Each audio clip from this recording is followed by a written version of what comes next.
Salut à tous et bienvenue sur Elric Studio Jeux de plateau. Aujourd'hui on se retrouve avec Ghost Stories, un jeu de Antoine Boza, édité chez Repos Productions, qui date de 2008. Alors pourquoi je vous parle de ce jeu-là? En fait il y a trois raisons. La première, c'est qu'Antoine Boza est un grand monsieur du jeu de société, puisque depuis 2008, date à laquelle il a totalement basculé dans le développement de jeux, parce qu'avant il était prof. Eh bien, il nous fait des super jeux en fait.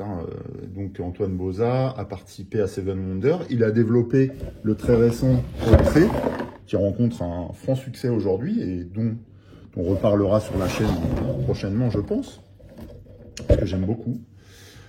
Et Ghost Stories, donc, est un de ses premiers Tower Defense, un de ses premiers jeux de défense de territoire, et qui pour moi n'a pas pris une bride. Donc ça, c'était la première raison. La deuxième raison, c'est que on trouve encore ce jeu d'occasion, bien sûr, pas en boutique, mais d'occasion, sans grande difficulté, à des prix tout à fait intéressants et dans un état impeccable. Moi, là, je l'ai acheté récemment. L'état est comme neuf. Et la troisième raison, c'est que ce jeu est impitoyable, qu'il constitue un vrai challenge pour le joueur, qu'il est difficile, qu'il nous en met plein la figure, qu'il résiste à nos actions, et donc il est redoutablement efficace. Et j'adore ce genre de jeu, vraiment. Alors, il y a une autre raison un peu plus... un peu parallèle, c'est que j'adore le design en fait. C'est ce qui m'a attiré, je crois peut-être de prime abord, c'est la cosmétique du jeu. Vous allez voir, la thématique est formidable et très bien designée par l'illustrateur, dont on ne parle pas là sur la boîte. Alors justement, quant à la thématique, eh bien nous incarnons des moines taoïstes qui vont être chargés de défendre un village qui va être en proie aux attaques de Wu Feng, le seigneur des 9 enfers, qui va déverser ses hordes de spectres sur le village afin de l'envahir, de le hanter, d'épouvanter, de chasser ses habitants. Pourquoi il se donne cette peine-là? Pourquoi un petit village comme ça du Japon, non, c'est de Chine plutôt, moine taoïste? Eh bien, c'est parce que dans ce village sont cachées ses cendres. Et mettre la main sur cette urne lui permettrait de se réincarner et de venir à bout enfin du monde des humains. Je vais vous proposer une partie de Ghost Stories à 2 joueurs. C'est un jeu full coop, on peut jouer de 1 à 4 joueurs. Et quand on joue à 1, on peut incarner 1 moine, 2 moines, jusqu'à 4 moines, sans problème. J'ai essayé plusieurs formats, tout marche de manière totalement équivalente et fluide. Mais là, je vais vous proposer une partie à 2 joueurs. Alors, je pense que la présente vidéo fera qu'un épisode, parce que vous allez voir, le jeu 1 n'est pas très long, 2, il nous en met tellement plein la tronche que de toute manière, voilà, il y a des chances pour que ça dure pas, on verra, je vais faire mon maximum, mais jusque-là, j'ai jamais gagné. Et qu'est-ce que je voulais vous dire? Ouais, et donc cet épisode unique, probablement, sera composé de 3 parties. La première, donc une installation, comme ça vous aurez les étapes. Ensuite, une partie avec l'explication des règles sur le premier tour, mais vous allez voir que les règles sont assez bien assimilables. C'est pas du tout compliqué, les principes de jeu sont simples et très épuré, très explicite, donc il n'y a pas vraiment de difficulté à ce niveau-là. La difficulté, elle réside dans véritablement gagner une partie. C'est un jeu de stratégie, voilà.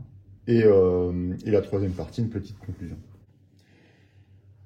Donc oui, je vous disais que le design de ce jeu m'avait attiré l'œil tout de suite et séduit directement. Et dès qu'on ouvre la boîte, on en prend plein les yeux en fait, puisqu'on a des visuels comme ça sur le côté de la boîte qui sont déjà magnifiques, quoi. Et je trouve que c'est bien de les mettre en valeur directement dès qu'on ouvre la boîte, ça donne envie. Enfin, franchement, j'adore. Et puis en plus, c'est comme celle-là, je la trouve originale et vraiment super. Bon, regardez le livret de règles, l'illustration, je la trouve somptueuse, quoi. Vraiment, j'adore. Et donc, un des aspects que j'adore aussi dans ce jeu, c'est que le matériel est assez épuré, en fait, et que la mise en place se fait comme un charme. Alors, qu'est-ce qu'on a? On a des plateaux joueurs, donc je vais tout sortir, et puis voilà. On a 5 dés spéciaux. Voilà, un dé gris, un dé noir, 3 dés blancs, avec des phases de couleurs. On a des figurines type, alors ça c'est assez marrant, petit soldat. Mais vous allez voir des figurines qui ne sont pas dénuées d'intérêt. Une cinquantaine de tokens, voilà, qu'on va se répartir entre joueurs. Des petits chevalets, alors il y en a 2, je sais pas pourquoi. On en a un comme ça illustré et un blanc. Je pense que c'est pour l'utiliser comme on le souhaite. Alors moi je l'utilise d'ailleurs pour me souvenir du joueur qui est en train de jouer, parce que des fois quand je joue tout seul, j'ai quelques pertes de mémoire. Des tuiles qui vont composer le village. Et des cartes de 2 types. Voilà. On a des cartes rouges, des cartes bleues. Les cartes rouges sont les boss, donc il y en a 10. On en utilise en mode de base facile ou initiation, comme vous voulez. On n'en utilise qu'un. On peut, selon les modes de jeu, en utiliser 1, 2, 3 ou 4. Ça dépend de la force du jeu qu'on souhaite, à laquelle on souhaite s'opposer. Et puis des cartes bleues qui sont les monstres, en fait. Voilà. Donc je vous expliquerai comment sont faites ces cartes. Et vous allez voir que déjà le dos de carte est beau. Mais les illustrations après des cartes, on retrouve certains de ces visuels-là, plus d'autres. Enfin, bon, c'est vraiment topissime. Voilà, donc il y a pas mal de cartes. Hein. Et je vous dis tout ça pour un prix d'occasion aujourd'hui assez modique. Voilà, bon, l'intérieur de la boîte, c'est illustré aussi. Rien de spécial, c'est du carton. Je vais déballer le matériel et puis on fait la mise en place une fois pour toutes. Voilà, j'ai sorti tout le matériel. Alors, on voit qu'ici, il y a 12 figurines, on a 55 ou 65 cartes, 9 tuiles, 4 plateaux, la cinquantaine de jetons, nos 5 dés. Et la mise en place fait partie des qualités de ce jeu, parce qu'elle est, enfin moi j'aime bien parce qu'on peut mettre en place en quelques minutes et puis se lancer dans la partie. Alors, première étape, justement, c'est la création du village. Alors, le village est composé de 9 tuiles qu'on va disposer en grille de 3 par 3. Chaque tuile a 2 faces. La première face, c'est la face active sur laquelle on trouve donc, le secteur du village en couleur. Le villageois, là il s'agit de l'herboriste, et le pouvoir que nous octroie le villageois quand on sollicite son aide. De l'autre côté, on a une face où le villageois a disparu, où la lumière a disparu aussi, et où le pouvoir est totalement estompé, voire effacé. Et en fait, cette face, on le voit là avec les espèces de volutes de fumée qu'il y a, correspond à la phase hantée de la tuile. Une fois que cette face est révélée, puisqu'on va commencer avec les tuiles côté actif, une fois que cette face est révélée, eh bien, la tuile est inactive. Alors, on peut tout à fait poser notre moine dessus, ça n'a pas d'effet sur lui, mais par contre, on ne peut plus bénéficier du pouvoir de la tuile. Pour installer le village, eh bien, il suffit de disposer au hasard, de manière aléatoire, les tuiles. Là, si on peut regarder. Hop, hop, hop, hop. Hop, hop, hop. Alors, je les mets face cachée, comme ça, je vois pas trop ce que je fais. Et on peut le faire au dé. Enfin, bon, il y a plein de possibilités. Après, c'est au goût de chacun. L'idée, c'est de les disposer de manière aléatoire pour avoir un village à chaque partie différent. Voilà. Donc, ce village et ses quartiers sont prêts. Alors, je vais vous présenter rapidement les quartiers pour que vous ayez connaissance de la géographie et de ses habitants. Donc là, on a le cercle de prière. Ici, le pavillon des vents célestes. J'adore le nom de cette tuile. Le cimetière, le veilleur de nuit, le temple bouddhiste, la maison du thé, la boutique de l'herboriste, la hutte de la sorcière à cet endroit. Et enfin, alors lui, je l'oublie tout le temps, j'y arrive pas. Je ne sais pas pourquoi. Je regarde parce qu'on a une aide de jeu hein, où tout est résumé. L'hôtel taoïste. Voilà. Chaque tuile a donc un pouvoir différent sur lequel on reviendra au moment de l'utiliser pendant la partie. Sur la tuile, alors, on n'est pas du tout obligé de les disposer comme ça, encore une fois, c'est le fruit du hasard. Sur la tuile temple bouddhiste, on va venir disposer 2 petites figurines comme ça de statues de Bouddha qui seront utilisables par les moines que l'on incarne. Pendant la partie, on verra comment on les récupère. Voilà, le village est installé. Qu'est-ce qu'il nous reste à faire? Eh bien, on va installer les plateaux joueurs. Alors, on les installe aléatoirement également autour de... On va les installer autour du village, comme ça. Moi, ce que je fais en général, c'est que je lance les dés pour savoir quels sont les plateaux que je vais utiliser. Alors, je vais lancer un dé pour savoir quel plateau je vais utiliser devant moi. Voilà, je prends un dé de couleur, hein, puisque les couleurs correspondent aux faces de dés. Donc voilà, je vais utiliser la face bleue. Alors, il faut savoir que chaque plateau joueur est constitué de 2 faces différentes. Elles sont différentes à ce niveau-là, au niveau du pouvoir de chaque moine. Parce que chaque moine a un pouvoir spécifique. Ici, il s'agit du moine bleu qui a le pouvoir intitulé le souffle céleste. Alors, encore une fois, dans le manuel, tout est détaillé. Tous les pouvoirs de toutes les phases des plateaux et de tous les moines. Donc, c'est vachement chouette. Donc, nous, on va utiliser cette phase. Donc, je vous les ai dit, le souffle céleste. Voilà. Et ce pouvoir permet de mener un combat, enfin, de mener c'est un exorcisme, je crois, et de faire appel dans le même tour à l'aide d'un villageois. Donc ça, c'est pour la partie inférieure gauche. La partie supérieure du plateau indique par où vont arriver les fantômes. Les fantômes sont ces figurines-là. Alors, elles ont un nom spécifique, ce sont des hantises. Voilà. Et celles-ci sont invoquées par des effets de jeu et des créatures que l'on va voir apparaître au cours du jeu. Et donc, quand elles apparaissent à différents moments et à différents niveaux, et notamment sur ces slots-là. Quand elles arrivent ici, elles envahissent le village et donc détruisent, hantent une tuile que l'on retournera à ce moment-là, et la tuile qui est évidemment en face du plateau. Donc là, tuile bleue en face de nous. Ensuite, là-bas au fond, on va avoir, alors là, on a obtenu une face blanche et une face joker, donc je vais relancer. Voilà, face rouge. Donc je vais mettre le plateau rouge. Alors pourquoi j'ai commencé, alors je les mettrai bien à plat après, pourquoi j'ai commencé par ces 2 plateaux? C'est parce que ce sont les plateaux des moines que nous allons utiliser. Ils doivent être placés face à face. Qu'on soit à 1 joueur ou 2 joueurs, en fait, on place les plateaux 2 à 2 quand on utilise...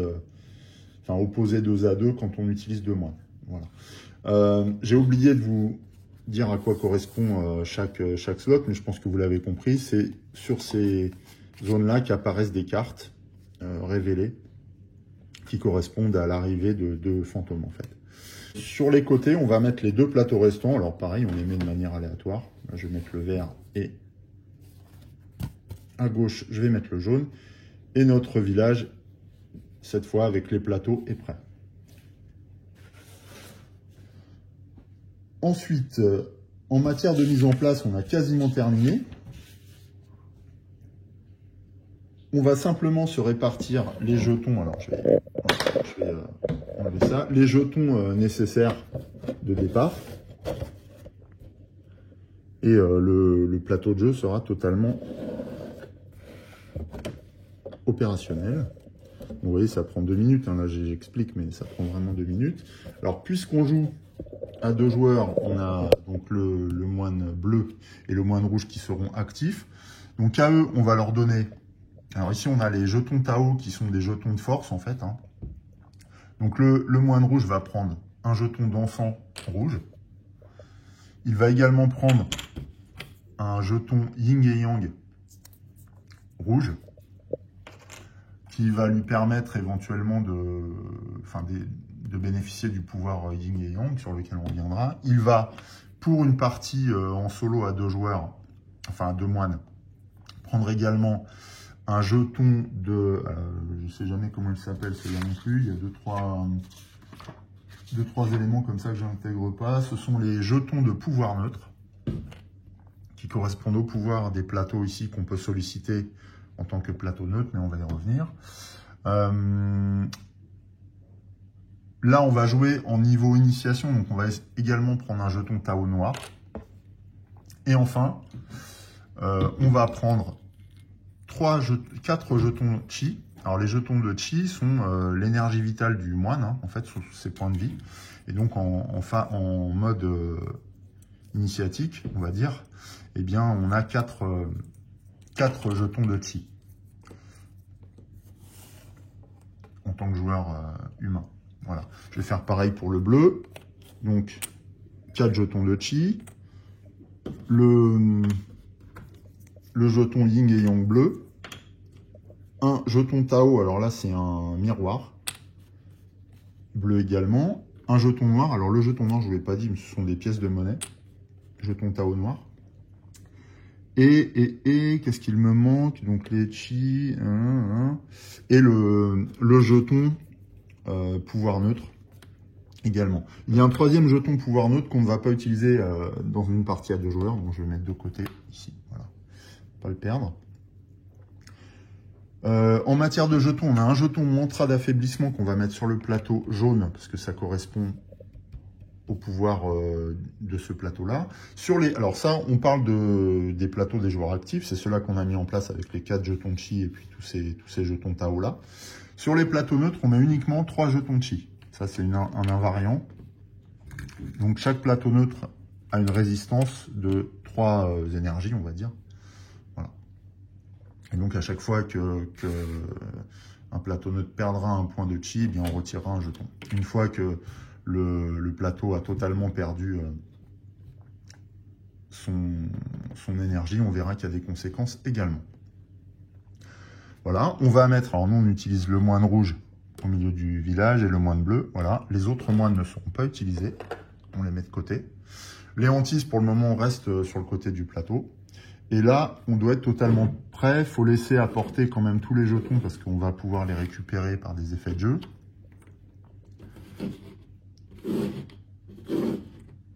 Voilà.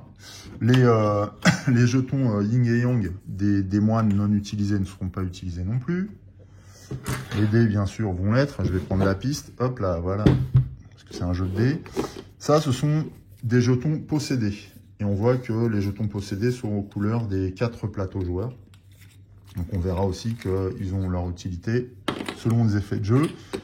Mince, je les remets partout. Et enfin, on a un petit chevalet là, avec un cadenas qui indique qui signifie qu'on ne peut pas utiliser les jetons Tao, mais ça, on verra aussi comment ça marche. Puis là, des jetons Chi supplémentaires. Alors, ce qu'il faut savoir à propos du matériel, c'est que le matériel de ce jeu est limitatif. C'est-à-dire quand il n'y a plus de jetons, on ne peut pas en gagner de supplémentaires. C'est pas possible. Quels que soient les jetons, quelles que soient les figurines, quels que soient... Voilà.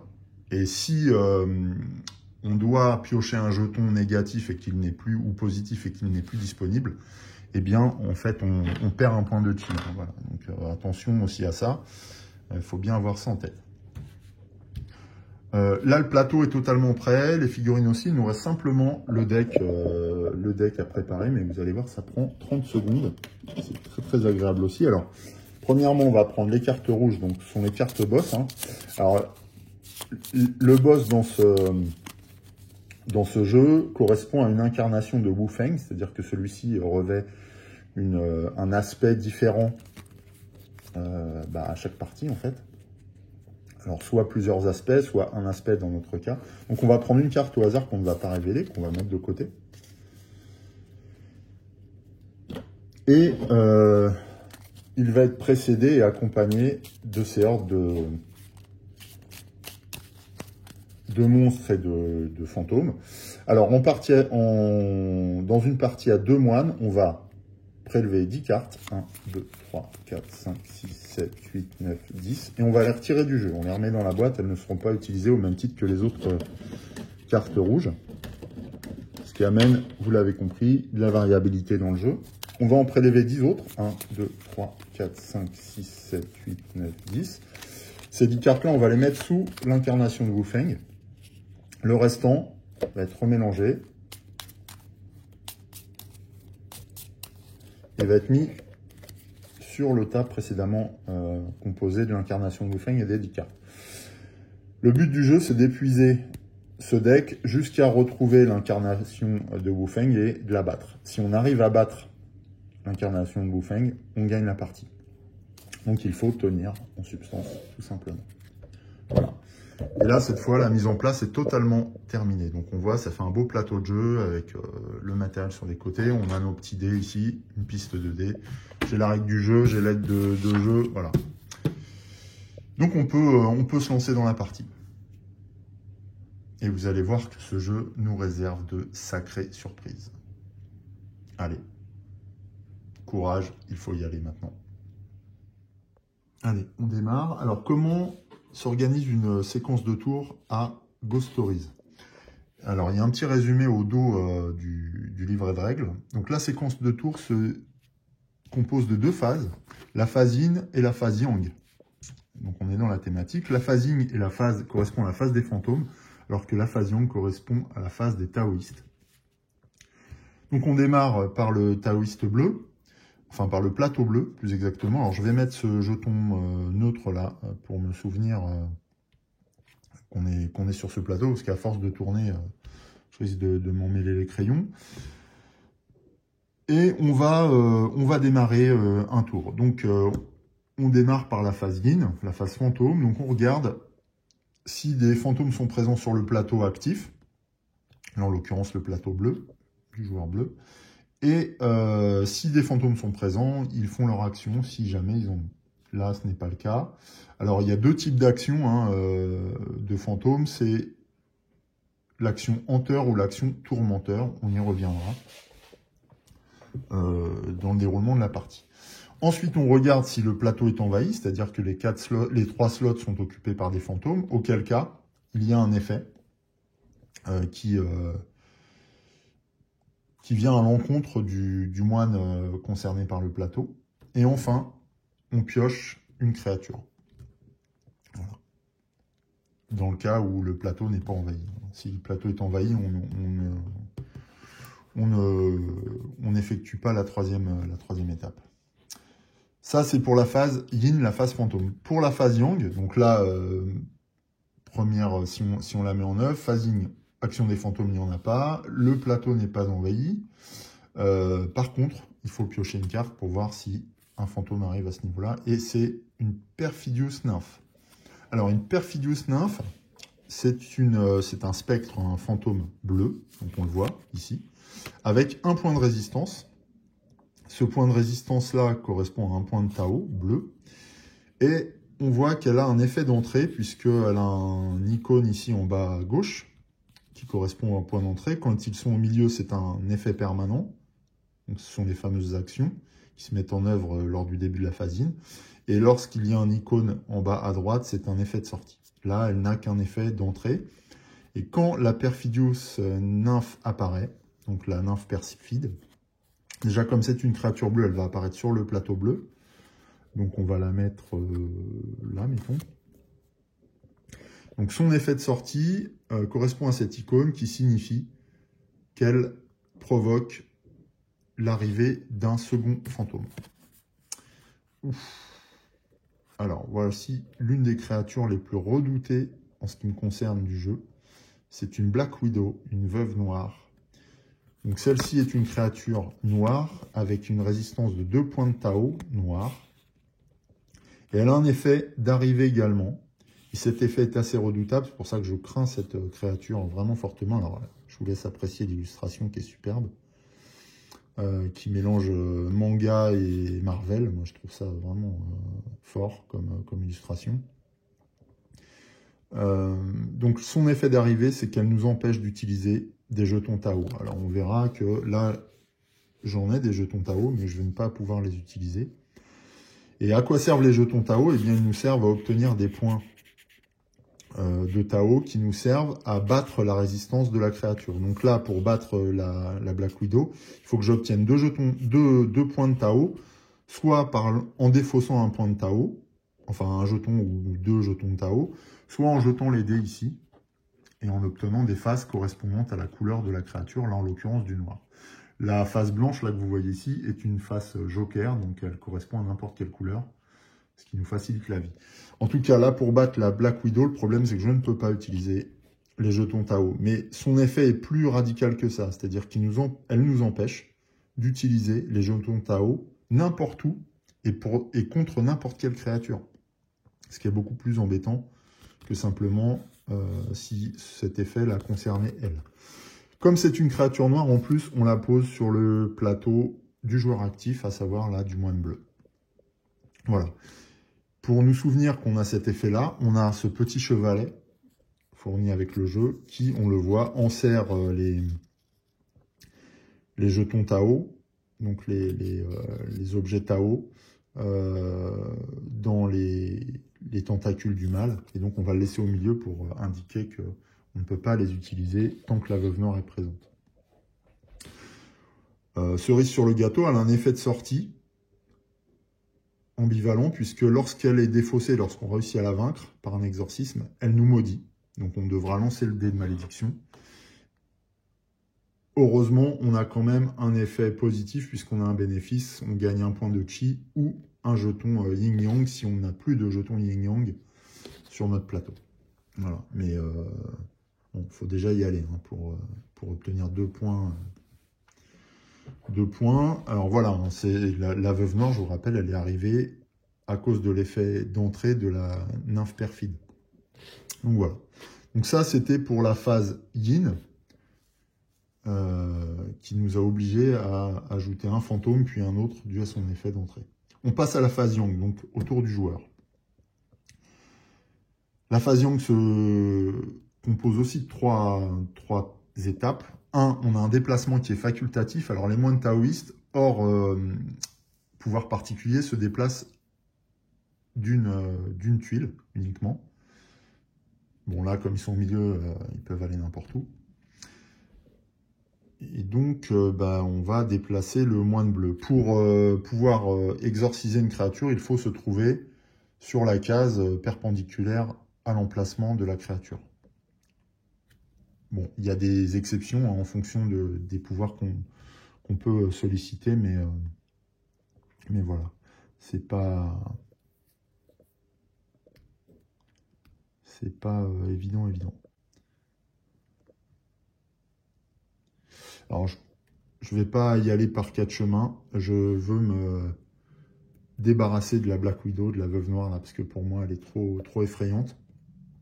Donc, je vais faire quoi? Son pouvoir au moine taoïste bleu, c'est le pouvoir qui s'appelle... Alors, ils sont tous... ils portent tous un nom, ils sont tous expliqués dans le livret. Donc là, c'est le souffle céleste. On voit, hein, c'est un exorcisme plus un effet d'aide du villageois. Donc le souffle céleste, durant cette phase yang, il peut demander l'aide du villageois et tenter un exorcisme dans l'ordre de son choix. Donc ce qu'on va faire, c'est qu'on va déplacer notre moine bleu sur la case de la hutte de la sorcière. On va tenter un exorcisme. Si jamais on y parvient, tant mieux. Si on n'y parvient pas, on fera appel à la sorcière. Alors, tenter un exorcisme, ça consiste en quoi? Ça consiste à jeter les 3 dés et à regarder le résultat. Là, si on obtient 2 dés noirs ou un dé noir, un dé blanc, eh bien, on arrivera à vaincre la Black Widow ou 2 dés blancs, par exemple. Par contre, si on n'obtient pas ces résultats, eh bien, on verra ce qu'on fera. Allez, c'est parti. Allez. Bon, on obtient 2 faces rouges, une face verte. Donc, inutile de vous dire qu'on a totalement échoué à exorciser la Black Widow. Heureusement, grâce au souffle céleste, on peut faire appel à l'aide du villageois. Et c'est ce qu'on va faire. C'est-à-dire qu'on va demander à la sorcière de détruire la Black Widow. Pour ça, il va falloir lui payer 1 point de chi, donc lui donner une partie de notre énergie vitale. Donc, on va dépenser 1 jeton de chi, ce qui coûte cher. Hein. Et la sorcière, par son invocation, exorcise la Black Widow. Lorsque la Black Widow est exorcisée, elle nous maudit. Alors, on va défausser les créatures là. Elle nous maudit, donc on doit lancer le dé de malédiction noire. Oh non. Et là, on obtient cette face qui signifie que la Black Widow nous a envoyé une hantise qui est arrivée directement sur la case, sur le slot là du plateau bleu, qui provoque qui hante en fait la case de la hutte en représailles en fait, hein, la case de la hutte de la sorcière, ce qui chasse la sorcière de sa hutte. Alors ça n'a pas d'effet sur nous, mais par contre le pouvoir de la sorcière n'est plus disponible. Donc voilà, donc ça c'est un des pires effets de la malédiction hein, qu'on pouvait attendre. Alors la hantise ne reste pas là, elle a fait son boulot, et la Black Widow est quand même éliminée, mais bon, ça nous coûte cher. En plus, quand on fait appel au pouvoir de la sorcière, là, qui vient d'être en plus chassée de chez elle, eh bien, on n'obtient pas les récompenses. Donc, c'est double peine pour nous. Mais bon, au moins, la Black Widow n'est plus là, et on peut retirer le chevalet qui nous empêche d'utiliser les jetons Tao. Voilà pour notre action, enfin pour nos actions.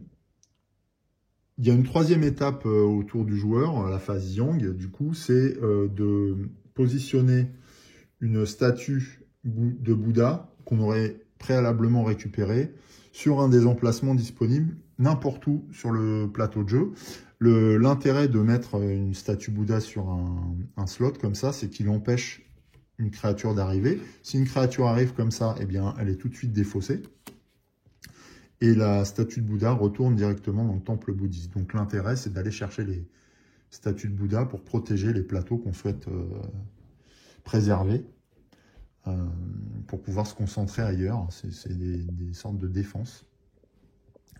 Mais pour les récupérer, il faut aller sur le temple bouddhiste et s'y arrêter. Donc ça nous coûte une action, quoi. Voilà, donc là, je ne vais pas le faire forcément. La phase Yang est terminée. On passe... donc voilà, on voit que c'est assez dense quand même, hein, le tour d'un joueur. Même si ça va vite une fois qu'on a intégré les règles. Mais voilà, il y a quand même beaucoup de choses à faire. Il faut un peu réfléchir. Bon là, j'ai pas réfléchi longtemps parce que je déteste la Black Widow, même si je la trouve extrêmement belle. Hein. Elle est vraiment extrêmement belle, mais elle me fait trop peur. Donc je préfère être radical quant à son exorcisme. Voilà. Par contre, la Perfidious Nymph s'en sort pour l'instant, mais ce n'est pas une créature avec un effet hanteur, on le verra. On a fini ce tour, on a fini le tour du joueur du plateau bleu, on passe au plateau jaune. Alors le plateau jaune est un plateau neutre, il n'y a pas de moine jaune sur le plateau. Donc on va simplement réaliser la phasing dans une partie de la phasing, donc une partie de la phase fantôme. Parce que les fantômes peuvent tout à fait arriver par l'ouest du village, alors que nous sommes occupés ailleurs. Donc on regarde, est-ce qu'il y a des fantômes présents? Non, il n'y a pas de fantômes présents, donc ils ne peuvent pas agir. Par ailleurs, le plateau n'étant pas envahi, il n'y a pas d'effet d'envahissement. Parce que s'il y a beaucoup de fantômes, ils vont détruire peu à peu la résistance de cette zone, et ce qui va avoir des conséquences, bien sûr, sur l'aventure. Voilà, la phasing des fantômes pour le plateau jaune est terminée, il n'y avait rien à faire, donc. Et il n'y a pas de phase Yang, puisqu'il n'y a pas de joueur actif ici. On est sur un plateau neutre. Donc on passe au second joueur actif, à savoir le moine rouge, le moine terroriste rouge, qui a comme pouvoir ici, alors là on le voit à l'envers, mais c'est la danse des cimes qui correspond au pouvoir de se déplacer de 2 tuiles, c'est-à-dire que le moine rouge peut se déplacer n'importe où, depuis n'importe quelle tuile sur le plateau. Donc c'est vachement pratique. Mais voilà, donc c'est son pouvoir à lui. Ça s'appelle la danse des cimes. Encore une fois, tous les pouvoirs des taoïstes sont, quelle que soit la face des plateaux, hein, et la couleur des plateaux, sont définis dans le livret. C'est drôlement agréable, notamment parce qu'Antoine Boza a pris la peine de leur donner des noms. Moi, je trouve ça d'une élégance rare. Et j'adore ce côté narratif qui contribue aussi à l'immersion des joueurs, malgré le fait de jouer un tower defense. Enfin, je trouve ça vraiment... c'est un jeu qui est abouti, quoi. Pourtant, c'est un des premiers jeux de Antoine Bauza en tant que professionnel du développement de jeux, de société. Voilà, bref, je ferme la parenthèse. Donc, on a terminé pour... Non, il n'y a pas d'effet de fantôme pour le plateau rouge. Le plateau n'est pas envahi. Par contre, on va piocher quand même. On voit si une créature arrive. C'est un Soul Eater qui fait son apparition. C'est une créature noire. Quand une créature noire arrive, ben c'est comme la Black Widow tout à l'heure. Elle arrive sur le plateau du joueur actif. Là, on voit que c'est une créature extrêmement puissante, puisqu'elle a à la fois 4 de résistance, donc pour obtenir 4 points de Tao noir, alors qu'on lance que 3D lors d'une phase d'exorcisme, je vous laisse conclure que cela est difficile. En plus, elle a un effet d'arrivée, un effet permanent, bon, et elle nous confère un bénéfice de départ, mais je dirais heureusement. Son effet d'arrivée est assez redoutable, puisqu'elle provoque pour tous les joueurs humains actifs la perte d'un jeton Tao au choix. Donc déjà, on va mettre cette créature sur le plateau rouge. Non, on va le mettre là, je pense. Et elle provoque, donc ce que je disais, eh bien, le fait qu'on perde tout de suite un jeton au choix. Donc le joueur rouge va perdre un jeton Tao noir. Et moi, je vais perdre le jeton Tao bleu. Voilà. Enfin, moi, le moine bleu. Ok. Donc ça, c'est pour l'effet d'arrivée du Soul Eater, du mangeur d'âme. Il aura aussi un effet permanent, mais qui s'effectuera lors de la phase action de la phase yin. Vous l'avez compris.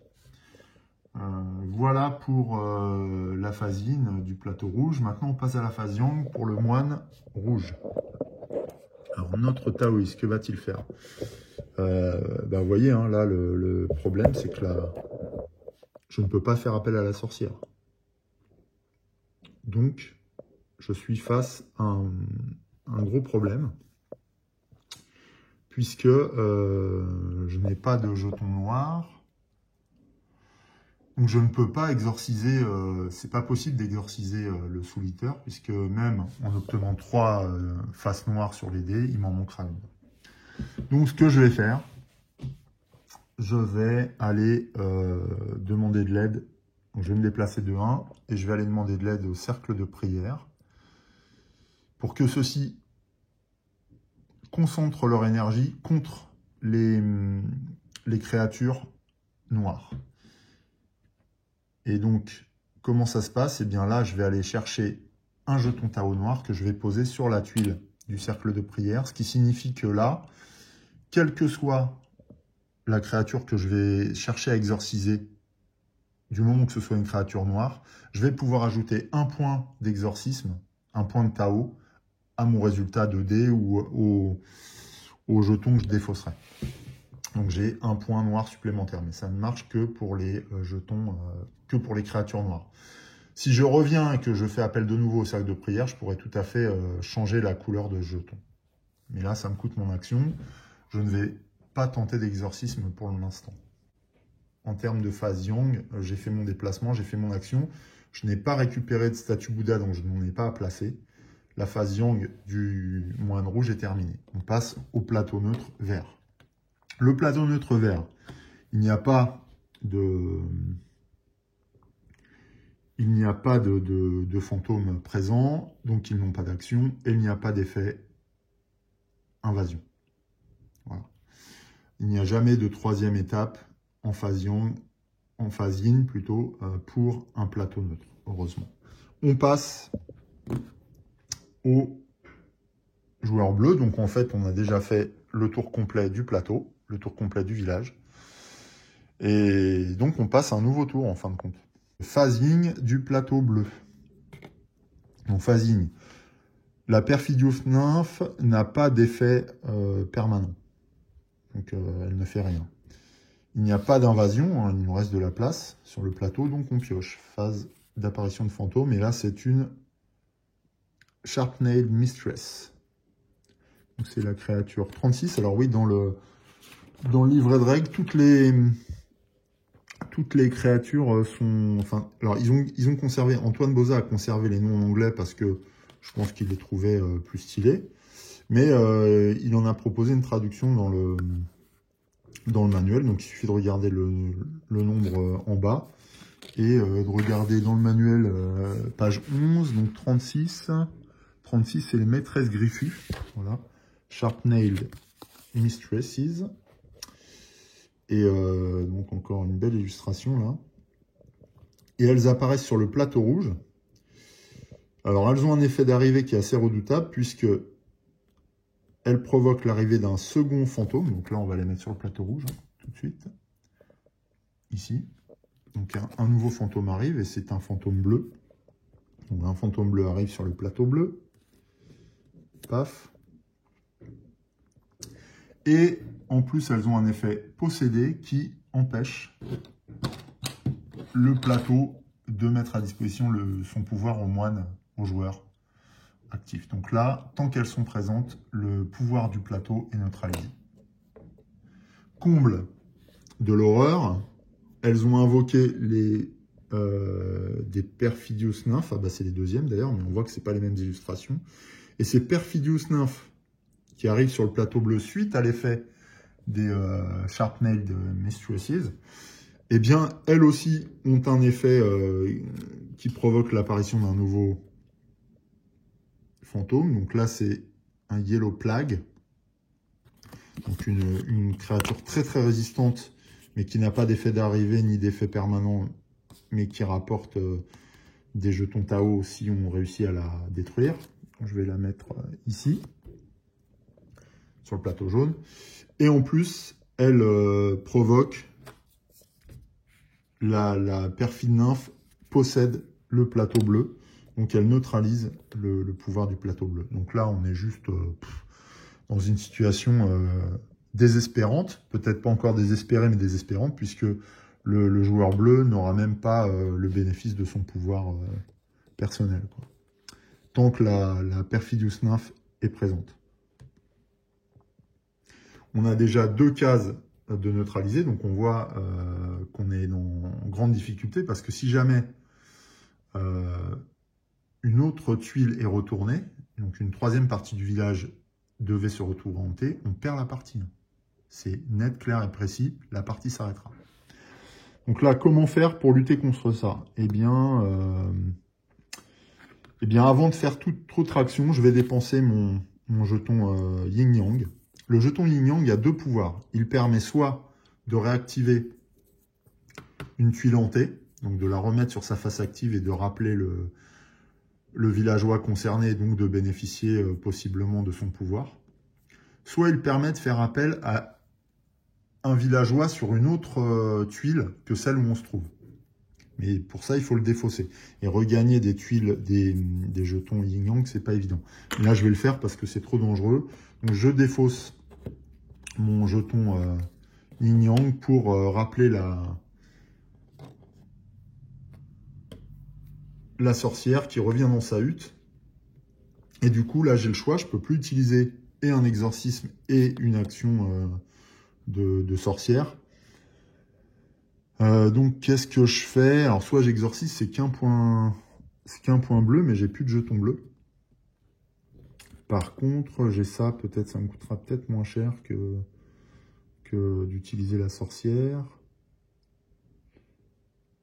Je me suis pas encore déplacé, donc je peux dépenser ce jeton-là. Alors ça, c'est un jeton de pouvoir neutre. Quand on dépense ce jeton de pouvoir neutre, on met au milieu du village, sur la tuile centrale, et on peut activer l'un des pouvoirs des plateaux neutres. Là, en l'occurrence, avant d'agir, donc c'est une action bonus supplémentaire, je vais activer le pouvoir du plateau jaune. Donc je vais utiliser le plateau pouvoir dispose du mantra d'affaiblissement. Donc je vais récupérer le mantra d'affaiblissement que je vais mettre sur la Perfidious Nymph, ici. Il faut impérativement le faire avant son déplacement. Ok. Donc ça, c'est une autre action bonus. Le jeton de mantra d'affaiblissement équivaut à un token de jeton Tao de n'importe quelle couleur. Ce qui fait que là, il va me suffire pour détruire la Perfidious Nymph, puisqu'il va correspondre à un jeton Tao bleu. Maintenant, pour lancer un exorcisme et bénéficier du jeton mantra, je vais devoir me déplacer de 1 face à l'emplacement de la Perfidious Nymph et je vais dépenser mon action d'exorcisme. Donc je ne peux pas faire appel à un villageois, par exemple, puisque mon pouvoir est neutralisé, pour lancer un exorcisme. Donc je vais le faire. Je vais lancer mes 3D. Alors, je n'obtiens aucune phase bleue, donc je n'ai pas de point de Tao bleu qui viendrait me permettre de détruire la Perfidious Nymph. Mais grâce au mantra d'affaiblissement, j'ai l'équivalent et donc je parviens à détruire le point de résistance de la Perfidious Nymph et de la chasser du sud du village. Puisque la Perfidious Nymph est détruite, eh bien le jeton possédé est retiré de mon plateau et je peux de nouveau bénéficier de mon pouvoir. Le jeton mantra étant auparavant sur la Perfidious Nymph, eh bien il est usé, donc il retourne sur le plateau jaune. Voilà, donc on voit qu'il y a beaucoup d'actions disponibles pour le joueur. Heureusement, parce que ça constitue tout un panel de solutions, mais qui sont nécessaires. Hein. Là, on n'est qu'au deuxième tour, et j'ai déjà utilisé tous les bonus dont je disposais. J'ai perdu un jeton Tao, je n'ai pas pu utiliser. J'ai utilisé mon jeton Yin Yang. Et j'ai dû dépenser un point de chi pour faire appel, je crois, à la sorcière. Et voilà, donc on voit que le jeu ne laisse pas beaucoup de latitude aux joueurs. Hein. Il faut absolument réagir et dans le bon, et de manière efficiente, sinon on est fichu, quoi. Voilà. Et encore, là, c'est même pas dit que ça se passe bien. Mais en tout cas, j'ai détruit la Perfidious Nymph et j'ai libéré mon plateau, mais à grands frais. La phase Yang du joueur bleu s'achève, puisque je n'ai pas de statue Bouddha. Donc là, maintenant que vous voyez un peu comment les choses fonctionnent, je vais accélérer un petit peu. Donc, plateau neutre jaune. Il y a un Yellow Plague, mais qui n'a pas d'effet permanent, donc indiqué au milieu de la carte, là en bas. Donc on peut passer, le plateau n'est pas envahi, il ne se passe rien d'autre. On passe au plateau actif, au joueur actif rouge, donc au moine rouge. Mais avant ça, on regarde les effets des fantômes en présence. Les Sharpened Mistresses n'ont pas d'effet permanent. Par contre, le Solitaire, lui, en a un et il nous oblige à lancer un dé de malédiction. Le dé de malédiction est le dé noir qui a des effets, je vous le cache pas, qui sont vraiment excessivement mauvais. Et voilà, je crois qu'on a un des pires là, ouais, c'est un des pires, puisque cet effet provoque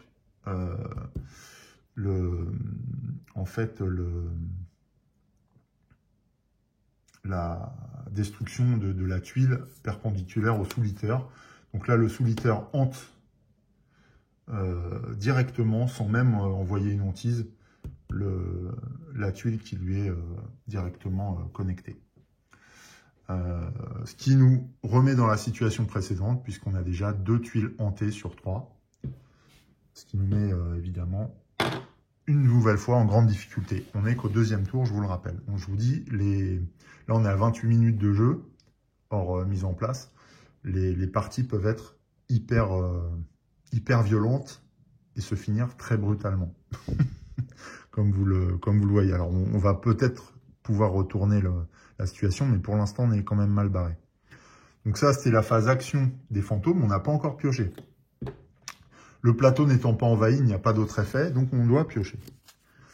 Donc le joueur rouge pioche, paf, et c'est une créature jaune qui arrive. Alors c'est encore une grosse créature, parce que c'est un Hopping Vampire, donc un vampire bondissant, qui a 3 Tao jaunes de résistance, et c'est une créature avec la capacité hanteur. Donc c'est un effet permanent qui se mettra en route quand on sera autour du plateau jaune. Non, d'ailleurs, la hantise apparaît directement. Mais elle progressera quand on arrivera au plateau jaune si on n'a pas réussi à détruire cette créature qui est très résistante, hein, on le voit bien. Voilà. Donc là, c'était l'effet de pioche du joueur rouge. Maintenant, c'est au moine taoïste rouge, donc on passe à la phase yang. Et celui-ci, du pain sur la planche, parce qu'il a les mistress ici, le vampire là, le solitaire, bon, voilà. Et en plus, son pouvoir de déplacement est neutralisé. Super. Donc on est content. Il a quand même le cercle de prière avec lui qui se concentre contre les créatures noires. Mais bon, pour vaincre le solitaire, il faudrait que j'obtienne 4 Tao noirs. Alors, en plus, j'ai perdu mon jeton de Tao noir au tour précédent. Alors, qu'est-ce que je peux faire? J'ai quand même mon jeton de pouvoir neutre que je peux utiliser. Alors, j'ai le choix. Soit j'utilise le mantra d'affaiblissement sur une des créatures. Et puis, je jette les dés, je fais un exorcisme. Soit, si je me déplace, de toute façon, là, je ne vais pas aller loin. Soit j'utilise mon jeton de plateau neutre pour utiliser le dé gris du plateau vert. Parce que le plateau vert donne le pouvoir, alors qui s'appelle, j'adore les noms, alors je vous les donne, qui s'appelle la force de la montagne. Voilà. Donc c'est un dé supplémentaire en fait. On lance un dé supplémentaire lors d'un exorcisme. Et on ne lance pas ce tour-ci le dé de malédiction. Bon là c'est trop tard. C'est surtout un dé de malédiction qui résulterait de la sortie d'une créature. Hein, parce que ça implique la phase yang en fait. Donc les effets de malédiction résultant de l'action d'un fantôme ne sont pas concernés par cette protection. Voilà, donc la force de la montagne là, non ça m'intéresse pas vraiment, je vais plutôt utiliser le mantra je pense. Donc je vais dépenser mon jeton... je vais dépenser mon jeton de pouvoir neutre. Donc je le mets au milieu du village. Alors, il y a 2 jetons de pouvoir neutre. Si un moine vient ici, s'arrête là, il peut récupérer 1 ou 2 jetons de pouvoir neutre, plus un Bouddha, s'il fait appel au temple bouddhiste, bien sûr. Mais voilà, donc là, venir au temple bouddhiste, ça a un grand intérêt quand même. Mais on verra ça plus tard. Là, pour l'instant, le mantra, alors je le mets soit sur le vampire et j'essaye de faire un jet de dés pour le détruire, soit sur le solitaire en prévision d'une action plus forte ensuite. Sachant que le solitaire, je pense que de toute façon je le détruirai au pire avec la sorcière parce que lui il me gave en fait. Donc je crois que le jeton mantra, je vais le récupérer. Et je vais le mettre sur le vampire. Et je vais tenter ma chance. C'est-à-dire que je ne vais pas me déplacer. Je vous rappelle que pour déplacer le jeton mantra, il ne faut pas avoir réalisé de déplacement. Et je vais essayer de vaincre ces 2 créatures en jetant les 3 dés. Bon, si j'en détruis une, je serai content déjà. Donc allons-y. Et ben c'est pas si mal. Donc j'obtiens... C'était un vert. Voilà, donc j'obtiens un rouge, un jaune et un vert. Donc là, un rouge, un jeton rouge me permet de détruire les Sharp-Nailed Mistresses. C'est génial. Elles ne rapportent pas de bénéfices. Par contre, ce qui me permet de désenchanter mon plateau. C'est bien. J'obtiens un jaune qui vient se cumuler avec mon mantra d'affaiblissement, mais donc j'ai 2 points de résistance vaincus là, du vampire, mais je n'ai pas d'autres jetons jaunes, donc là je n'arrive pas à vaincre les vampires bondissants. C'est gênant, mais voilà, c'est pas suffisant comme résultat. Ok, donc là le tour, je n'ai pas de figurine Bouddha, enfin de statue de Bouddha, donc le tour du moine rouge s'achève. On passe au plateau neutre vert. Il n'y a pas de fantôme. Il n'y a pas d'effet de plateau possédé. Donc on peut passer au joueur bleu. Vous voyez la fluidité en plus du jeu. Enfin, je le trouve assez extraordinaire ce jeu. Dans sa pureté et son efficacité en même temps. Enfin, voilà, il est pour moi un des meilleurs jeux auxquels j'ai joué ces dernières années. C'est clair.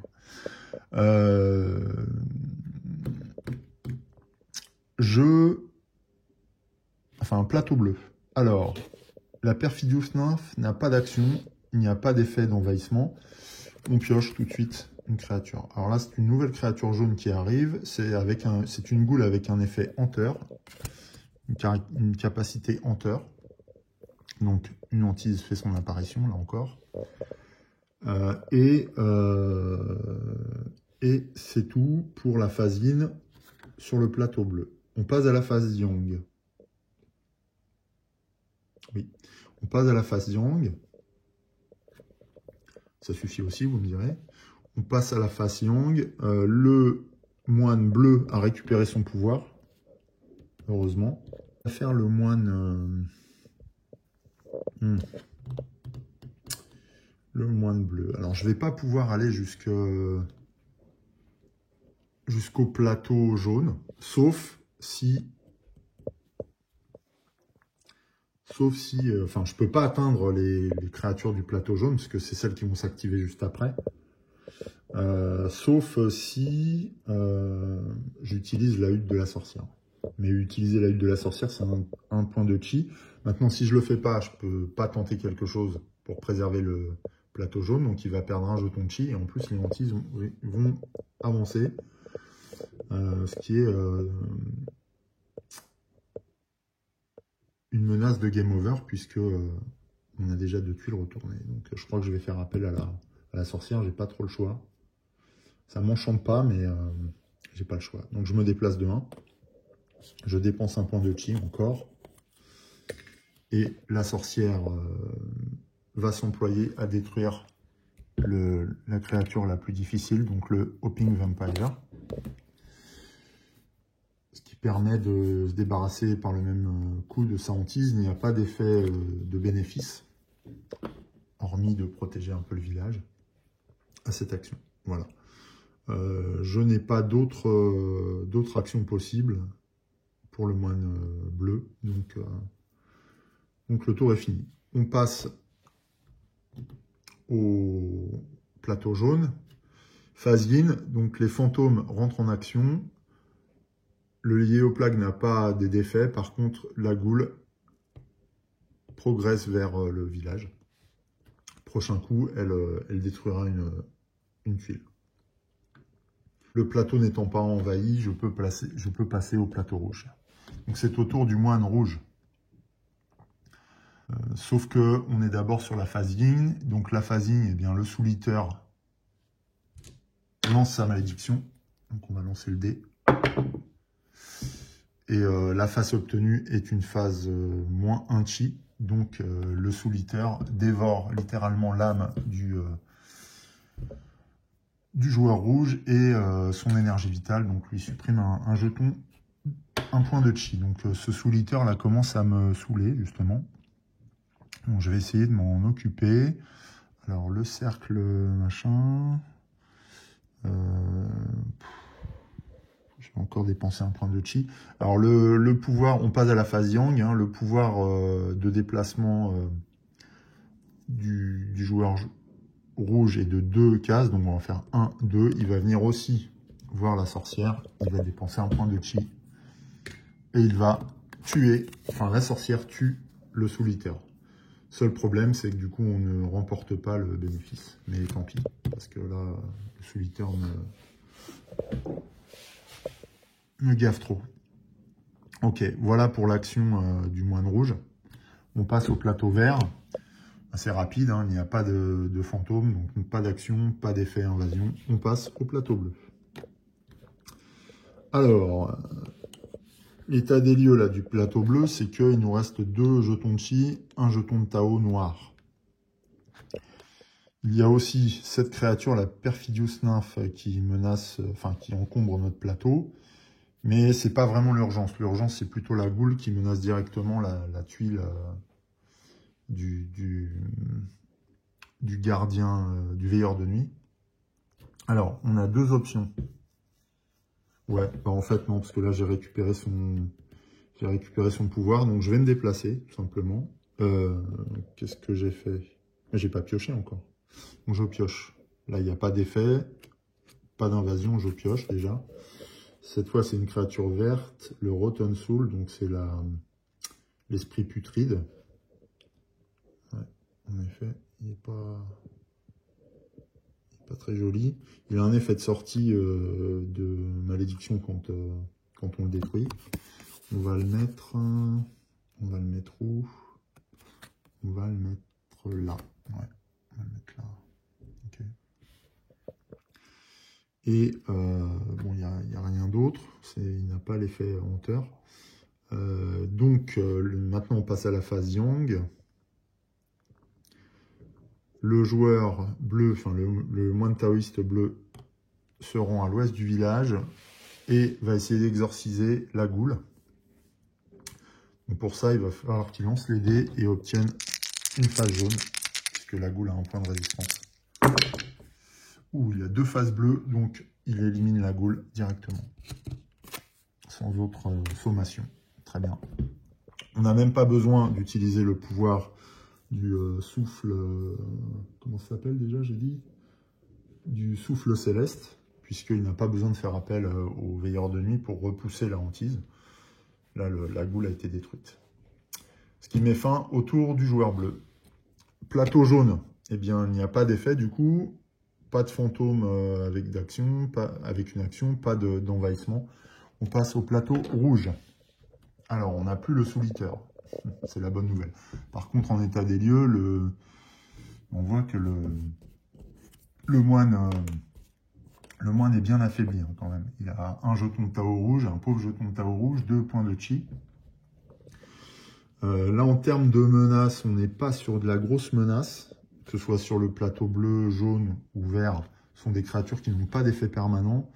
Donc, je pense qu'on va en profiter pour aller chercher des jetons de Tao, histoire de se renforcer un peu.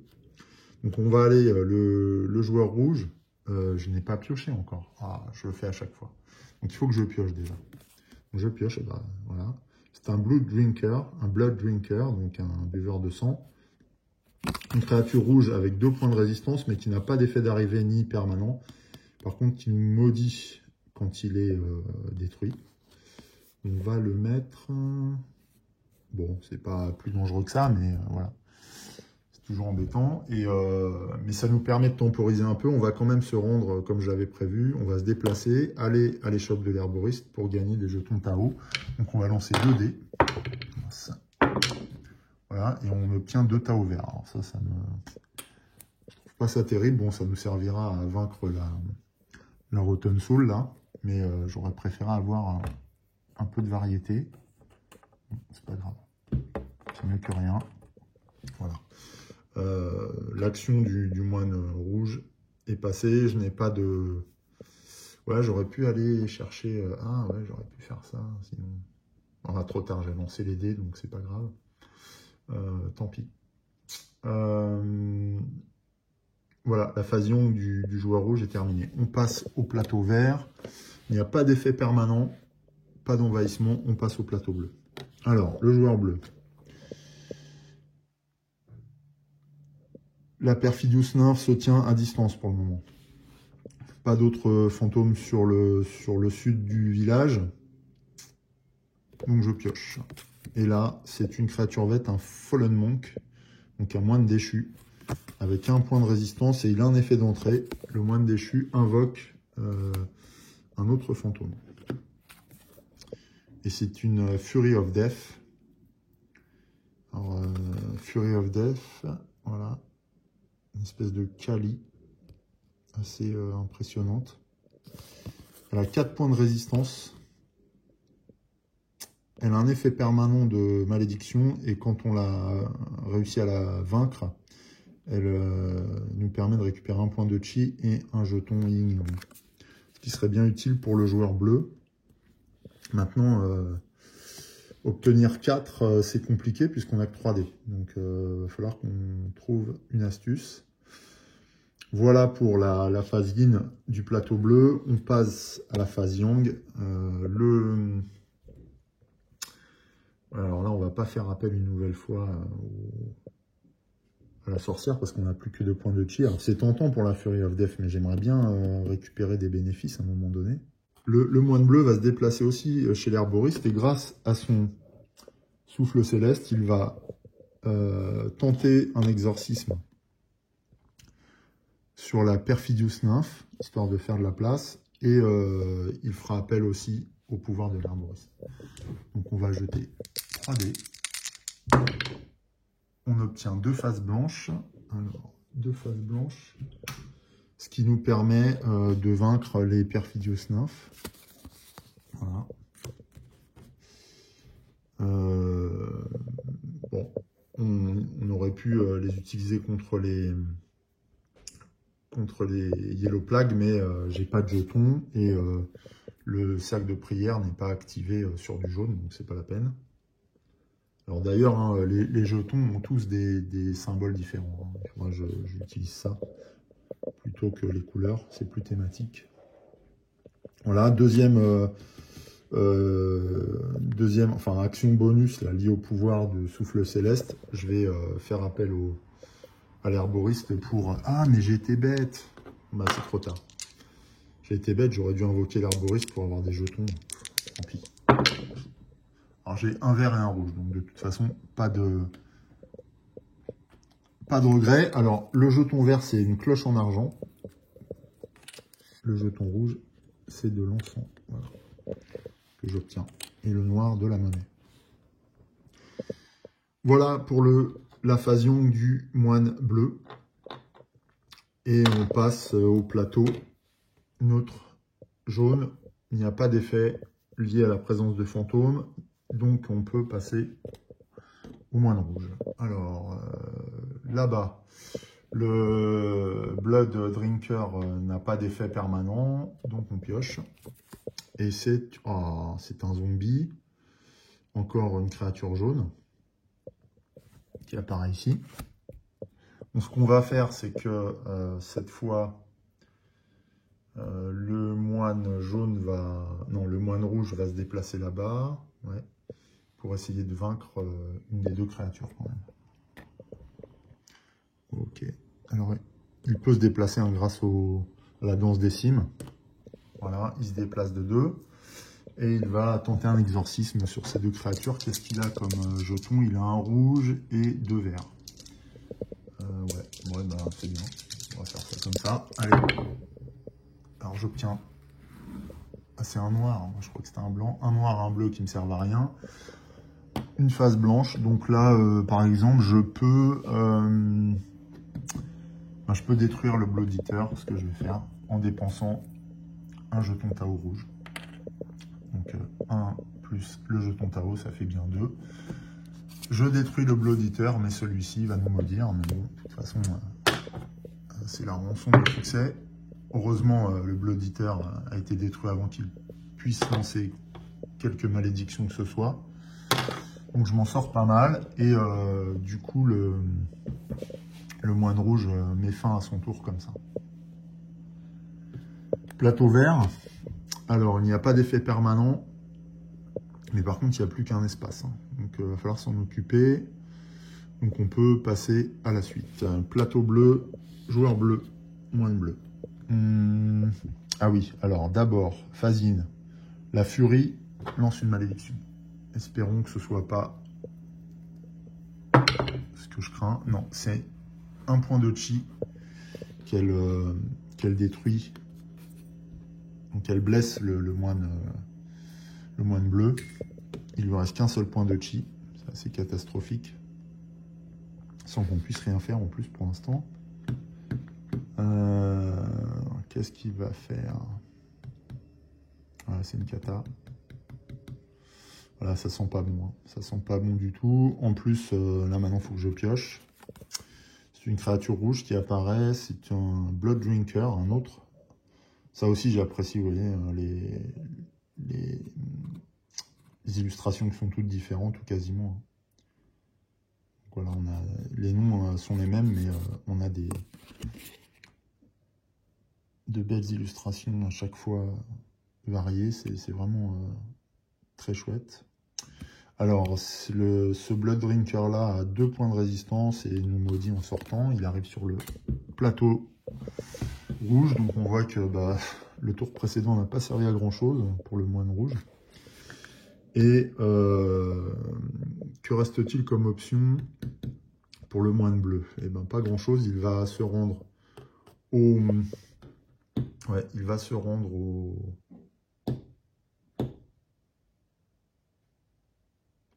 au temple bouddhiste.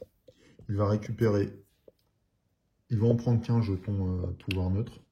Il va laisser l'autre à son compère. Donc il a fait son action, il ne va pas lancer d'exorcisme puisqu'il n'est adjacent à aucun monstre. Et en revanche, il va récupérer une statue bouddhiste. Voilà, qu'on pourrait placer au prochain tour éventuellement.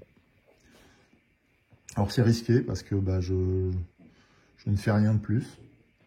Mais de toute façon, avec un point de chi, des jetons Tao qui servent à rien là, dans le cas de la Fury of Death ou du Yellow Plague, je ne peux pas faire grand chose. Donc je préfère préparer mon action prochaine. Après, j'aurais peut-être pu aller sur le... Ah ben non, j'étais trop loin. Non, j'étais trop loin du cercle de prière pour aller changer, transformer ça en bleu, mais bon, j'étais trop loin, pas de regret. Voilà. Ouais, donc là, je peux pas placer tout de suite ma statue de Bouddha en plus. Bon, c'est au plateau jaune. Alors, il n'y a pas d'effet permanent. Le plateau n'est pas envahi, donc on passe au rouge. Joueur rouge, il n'y a pas d'effet permanent. Pas d'invasion, par contre. Oh la vache, mais c'est pas possible. Raging One. Raging One, comment ils le traduisent? C'est la créature numéro 44. 44, c'est le démon enragé. Ouf. Il n'a pas l'air commode, en fait, celui-là non plus. Et il apparaît sur le plateau rouge. Il a 4 en résistance, un effet permanent de malédiction et il rapporte un bénéfice. Ouais, je sais pas. On verra. Là, avec 2 pauvres jetons Tao vert, je sais pas ce que je vais pouvoir faire contre lui. Pour le moment, rien. J'ai bien envie de faire quoi? J'en sais rien. Ça devient très tendu. Qu'est-ce que je peux faire? Je vais me déplacer aussi, ici. Je vais récupérer un jeton pouvoir neutre et une statue de Bouddha. Voilà. En faisant appel à la tuile Bouddha. Je pourrais placer au prochain tour. En espérant que ce soit des grosses créatures que je puisse détruire.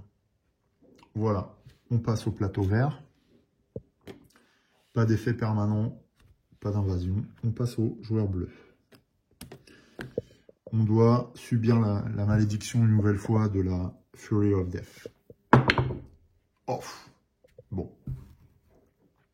Eh bien voilà, je pense que vous comprenez ce qui vient de se passer. La Fury of Death invoque une hantise qui fond sur le village, directement ici. Ce qui fait qu'elle détruit une nouvelle tuile, enfin elle hante le salon de thé, la maison du thé. Le résultat, c'est que 3 tuiles du village sont hantées. On ne pourra plus rien faire, c'est trop tard. Le mal est envahi le village, la route est tracée pour Wu Feng et il n'y a plus d'espoir de lui résister. Donc la partie est perdue. Voilà, quand je vous dis que ce jeu est brutal, c'est c'est le cas. Voilà, on a joué 54 minutes, c'est la moyenne. Hein. Moi, je joue à peu près... Alors quand je vais un peu plus loin, parce que là, on n'a vraiment pas fait grand-chose, la partie dure 1h30, quoi. Alors, j'ai jamais joué en multi pour l'instant, mais j'aimerais bien. Et voilà. Alors, donc, c'est une défaite, ça c'est sûr. Mais ce qui est bien dans ce jeu, c'est que les règles prévoient que l'on puisse calculer notre score.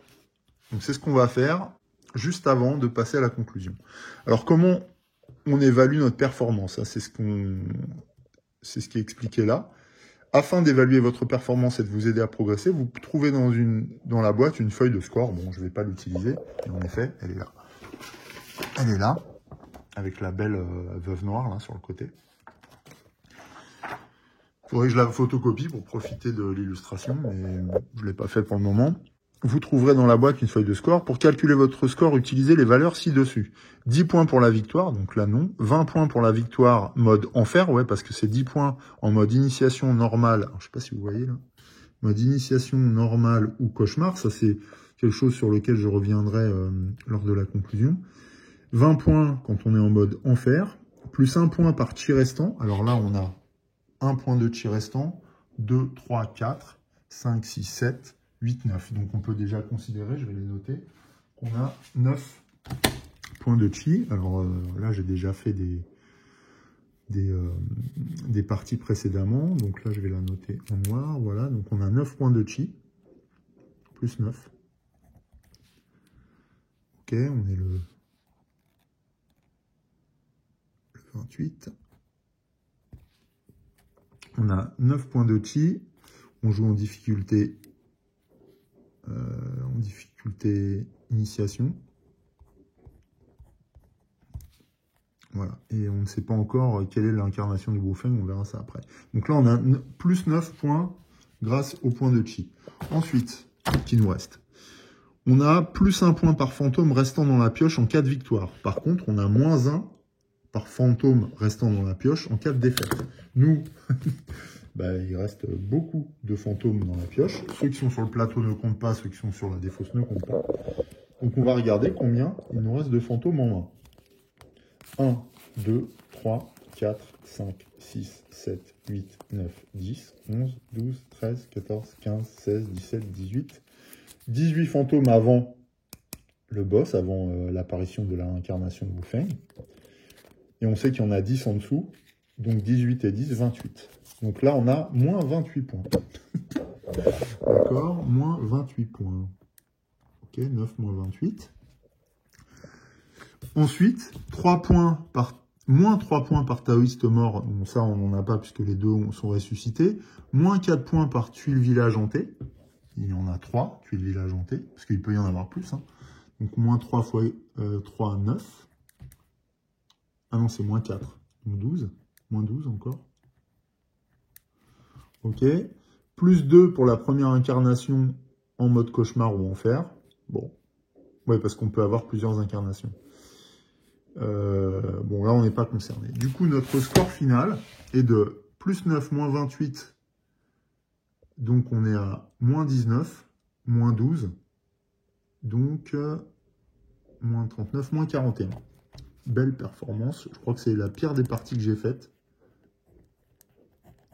Voilà, parce que j'avais fait moins 25, moins 33 précédemment. Donc, ça s'aggrave. Par ailleurs, on va regarder en quoi ce serait, parce que je suis curieux, donc on va regarder en quoi ce serait réincarné Wufeng cette fois-là. Et voir si, si on avait tenu le coup, est-ce qu'on aurait réussi à, est-ce qu'on aurait une chance de l'exorciser, ce qui n'est pas toujours le cas. C'est un Forgotten Ones, donc les oubliés. Ils ont 3 points de Tao noir. Ils neutralisaient notre pouvoir.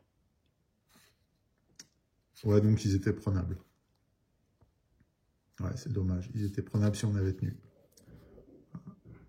Je vous laisse apprécier encore là les... Donc c'est les âmes oubliées, quoi. Ou les démons oubliés, je sais pas. Donc voilà. Alors oui, on voit sur la carte incantation de Wufeng, là c'est le visage de Wufeng qu'on voit. Il est noté en fait. Hein. Il apparaît sur la carte. On ne peut pas les confondre ni d'un côté ni de l'autre.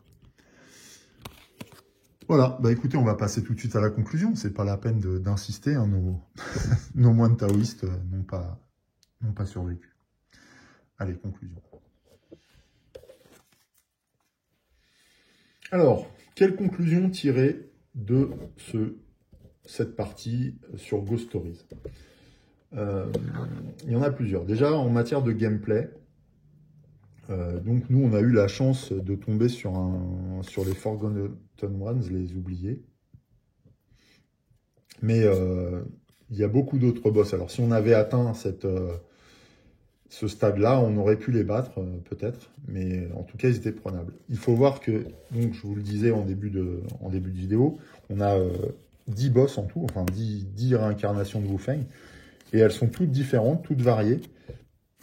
Et nous opposent des résistances et des pouvoirs différents qui sont tous explicités précisément dans le livret de règles. Ça, c'est la première chose. Parce que là, vous voyez des symboles qui peuvent être différents. Là, par exemple, le Holy Nightmare a 3 de résistance. Il invoque comme effet d'arrivée, il invoque un fantôme, mais il ne peut être combattu que si l'emplacement qui lui fait face est totalement libre. S'il y a un fantôme qui fait face à sa position, alors qu'il est positionné forcément au milieu, eh bien on ne peut pas le combattre. Donc voilà. Et puis il a un effet de sortie, un bénéfice, qui peut être utile pour vaincre les derniers fantômes qui seraient sur place si on arrivait à ce stade.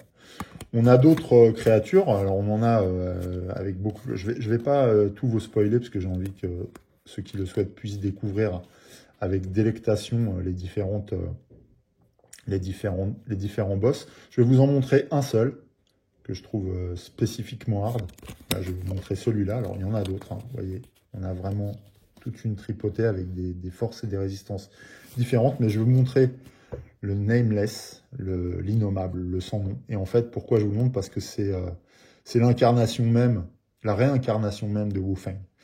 Et donc, Wu Feng, pour le battre, on voit qu'il faut un point de Tao noir, rouge, vert, bleu, jaune. Sauf que Wu Feng, c'est quand même le seigneur des 9 enfers. Et pour se le fader, il faut réussir à tenir alors que ses pouvoirs sont ceux-là. Quand il arrive, il neutralise le cercle de prière. Ça veut dire que le cercle de prière ne peut plus nous aider par sa concentration. Et on le voit là, hein, que c'est le cercle de prière. Est-ce que la mise au point va se faire? Pas évident. Donc de toute façon, le pouvoir est expliqué. Et on voit qu'il neutralise le cercle de prière. Donc on n'a plus ce jeton supplémentaire qui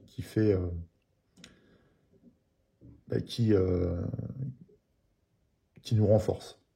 En plus, on ne peut pas utiliser les faces joker d'aider. Donc si on n'a pas